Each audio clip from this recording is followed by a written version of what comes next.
This city is really not on anyone's radar yet, but it should be. It is up and coming, but still affordable. We definitely had some culture shock when we first arrived, especially me, but after a couple of days, we felt right at home, and we think this is going to be really popular in a few years. Now, we are, of course, talking about Phnom Penh, Cambodia. It's located in south central Cambodia with a population of about 2.4 million people. The currency is the riel, but they're also pegged to the US dollar at 4,000 to 1. You can pay in both dollars and riel and get change in both currencies. We landed as the sun was setting, and we booked our grab ride inside of the airport. And once we walked outside to pick up our grab, the tuk-tuk drivers were right on us, and they were really aggressive, and it was a bit uncomfortable. They tried to grab the phone out of my hand, and we read online, so we were kind of prepared for this, that they'll try to grab your phone and cancel your grab ride and then try to take you.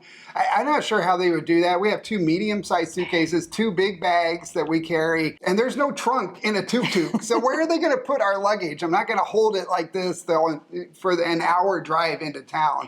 Anyway, so I just ignored them and pushed past them, and our grab driver arrived in like 2 minutes, so it was pretty easy to get the grab. The airport's actually really small and easy to navigate, so you don't have to worry about that. It's not in the prettiest part of town, and there was a lot of traffic, so our grab driver took us on a really interesting route, which took us through like some back alleys and some weird streets, and it was a little unnerving. It was not the best first impression of a city. No, and when we got to our Airbnb and we plopped down on the sofa and we looked at each other and said, should we get out of here? Should we just book a plane ticket and leave tomorrow? And I'm really glad that we decided to stay because we ended up really liking the city, and you're going to see why by the end of this video. We stayed at the Peak Residences, and it's a really good location. It was close to the river, to this fancy Aeon Mall, and to the embassies. It was close to everything. I'm really glad we chose that location. They also have really good internet here. So we had 240 meg down. It was super fast, very stable, and no power outages, which is always something to consider. Plus, we were able to use the water for cooking and for our coffee. We read online that you can drink the water, but we didn't because the host had provided those really big jugs of water for us to drink. One reason we think this is up and coming is they're building a brand new international airport south of the city. It's going to be, according to the government, the 9th largest international airport in the world when it's completed, and it's supposed to open later this year in mid 2025, and it's going to be really nice, and I think it's really going to put Cambodia on the map. The city is really diverse, and you can see a lot of development happening. They have been increasing the tourist appeal over recent years, and we can see the development of that and expect it to be even more touristy in the future. There's plenty of things to do, such as going to museums and malls. There are a variety of markets, day and night markets,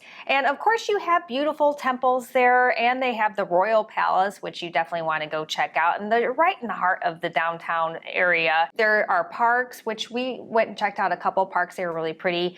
And then you have riverwalk opportunities, which is always nice and very relaxing. There are a wide variety of housing options available, anywhere from a couple $100s for a small condo all the way up to thousands of dollars for luxury villas and gated communities. We saw a lot of new condo buildings being developed and going up. In fact, the Peak Residences where we stayed are only a couple of years old. We were close to the Diamond Island or Kopik area, and it was fun because we could see the amusement park and some celebrations right from our balcony. There's also this new French area with its own Arc de Triomphe, the Elysee. And it was fascinating to go and see all of that. I felt like we walked back into Paris. It was interesting to see all the French architecture, and unexpected, but I guess it shouldn't be because Cambodia was a French protectorate for a long time, and there's still a lot of French influence in the city, and we heard a lot of people speaking French there. It's a really vibrant city. It was a little overwhelming to me at first, but the vibrancy and the hustle and bustle is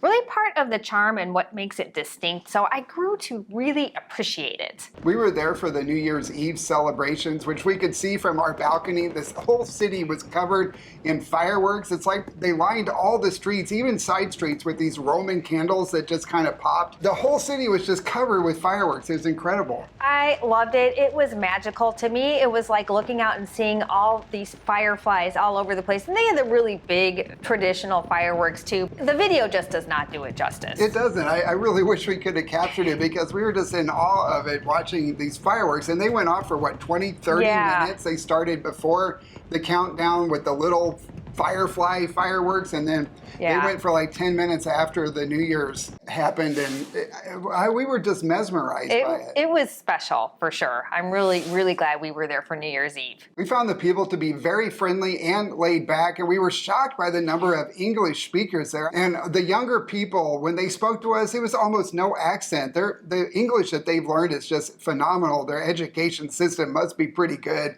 in that regard. The older people did not speak English, so pretty much anyone over 35, we would use Google Translate or charades most of the time. We felt very safe while we were there. We walked around a lot and we took tuk-tuks all over the place. Although at nighttime we didn't do as much walking. We did take tuk-tuks, but just like anywhere in the world, of course, you have to watch out for pickpockets and just be aware of your surroundings. When we're in a new city, we're always concerned about our safety and taking precautions both offline and online, and that's why we use a virtual private network and why we're happy to talk about Surfshark, today's sponsor. We've been traveling throughout Europe and now Southeast Asia, and we use public Wi-Fi in airports and all kinds of public places, and we always use a VPN to protect our privacy. Surfshark secures our data and our identity by protecting us from hackers, bots, ransomware attacks, and phishing scams. Plus, it has an ad and cookies blocker, so we don't have to deal with those annoying pop-ups and distracting ads. They are annoying. Surfshark never collects or logs our data, so we feel very safe knowing that no one is tracking us. We use a VPN to change our virtual location because some of the mobile apps we use on our phones just don't work in different countries.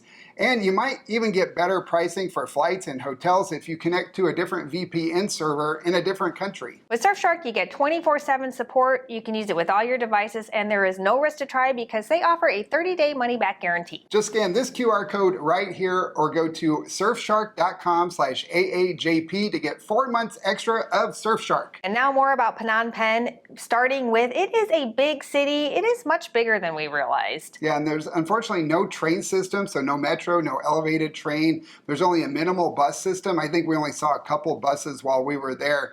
So as a tourist or a resident, you're probably going to get around using those grab tuk-tuks or grab ride or walking. Or you could do what the locals do and ride a scooter or a motorcycle. They were all over the place. Yes, there's so many. I understand why, because they just zip in and out of the cars, and they often don't have to wait at any intersections. They just go right through and then they navigate. The traffic there is fascinating. It's so fluid. It almost never comes to a complete stop. And I think there's really only one traffic law, and that is don't hit anything in front of you. If somebody pulls out in front of you, everybody stops and nobody honks. They're the most polite drivers I think we've seen, given how they drive. Yeah, it's kind of chaotic. I gotta say, this is one of my absolute favorite things about the city. I would not want to drive there, but being a passenger in the tuk-tuk was, well, the first time it was a little nerve-wracking, but after that, I just sat back and just watched the dance. It was kind of fun. It is really fascinating. There was a lot of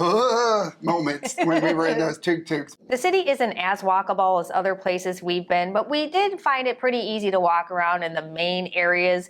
You do have to walk in the streets sometimes because they may not have sidewalks in certain areas, or they're just covered with motorcycles or like places for people to sit and eat, or just the food stands. But you're going to find that's pretty typical throughout Southeast Asia. Yeah, and crossing the street is you're taking your life into your hands. But like I said, if you're in front of someone, they're not going to hit you because we just walked out in the street and they just went around us. It's so fluid there, and it's a little nerve-wracking at first, but it's kind of the way it is in Southeast Asia. You just go for it and hope that they're paying attention. Yep, you got to put out the hand. But yeah, we saw a lot of people putting the hand out, like, stop, I'm walking. It's very affordable there. It's actually the cheapest country we've been to since we have been traveling. And this is going to include the time we lived in Ecuador. Yeah, it's definitely affordable. And we've seen online people talking about that it's not as affordable as it used to be. Well, no place is anymore. However, it was still more affordable than Thailand, especially comparing Bangkok to Phnom Penh. Like, we only spent like $7 to $10 for dinner for each of us, not total. So it was like maybe $15 to $20 for dinner. And we would have like a lemonade or something, not like wine or beer. But We found it to be extremely affordable to go out to eat, and the food stalls are even cheaper than obviously than going to a restaurant. We went to this one place. It's actually a hostel, and it has an outdoor dining area, and the food there was amazing. I had pumpkin amak, which is amak is a traditional Cambodian dish, and it's now one of my favorite things. It's kind of like a Thai curry, maybe not quite as spicy, but it's very rich and delicious. Yeah, I loved the food there too, and the atmosphere was really zen-like. We really enjoyed everything we ate, and you could find a variety of restaurants and of course the local food in the food stalls. We also had our food delivered by a robot in the mall, so that was a kind of fun experience. Yeah, the restaurant's called Black Canyon, and the mascot was a cowboy, like a Western cowboy from Texas or something. That place was kind of interesting. But they were serving Cambodian food. I really appreciated going grocery shopping. The variety of groceries was really good. We found a couple stores like the Super Duper, which was pretty super duper. It's a small store, but they had a nice variety of Western style things that we like and local stuff too, of course. Then there was that really big hypermarket or hypermarket. I can't help but use the Spanish way of pronouncing it. It's kind of like a super Walmart because they had the home good stuff in there too, but they had a really big and nice produce section. They had organic vegetables. We bought some stuff from Japan. They had a really good offering of groceries. Now for the weather, everyone's favorite topic of discussion. We visited in late December and early January. This is considered the cool and dry season, which runs through November through February, and it was actually dry and not humid. However, the weather can get hot and humid in other times of the year. There can also be air quality issues at times, which is not uncommon for that part of the world. We were there for a few days for what I think was the first part of burn season, and you could really see the impact on the air quality. You could see the smoke in the air and you could smell it. And taste it. Yeah, but it did make for some pretty spectacular sunrises. A discussion about Cambodia would not be complete if we didn't talk about the history. And like we said in our Siem Reap video, the first thing our driver from the airport asked us if we knew who Pol Pot was and if we had heard about the Cambodian genocide. And of course we had. It's in movies like The Killing Fields and other things, so we were aware of it. But when you go to Phnom Penh, you just have to go visit the Genocide Museum. I don't even know how to describe it. It's extremely powerful and somber and eye-opening about what the Cambodian people went through during that period in the 70s. I am really glad we went. It was a little bit difficult to experience, but absolutely worth it. It gave me a much better appreciation for the Cambodian people. We paid the extra for the audio tour, which just was $10 a ticket, included the audio, and the audio tour was fantastic. And the whole museum was a wonderful experience, and it's right in the heart of the city, so it's really easy to get to. And of course, then you can go ahead and go on to the killing fields. We were there for about 3 hours. We really didn't expect to be there for that long, but to go through the whole audio tour and read the signs and just sit and reflect in the courtyard area, it took about that long. And we had planned to go to the killing fields afterwards, but it was just such a somber and emotionally draining experience that we just decided we didn't have it in us to go out to the killing fields and do another tour on the same day. And unfortunately, we didn't have any more time while we were there. So next time we will do that. And we highly recommend that you go check that out while you're there. We were there for their Victory Over Genocide Day, which was January 7th. And it really gave me a better understanding of what they were celebrating. We could actually see that event from outside of our balcony. We said in the beginning how we had culture shock when we first got there, and we honestly thought about leaving right away. And I'm so glad that we decided to stay, because you really got to give Phnom Penh a chance. It's a diamond in the rough, and it takes a little bit of time to get used to it.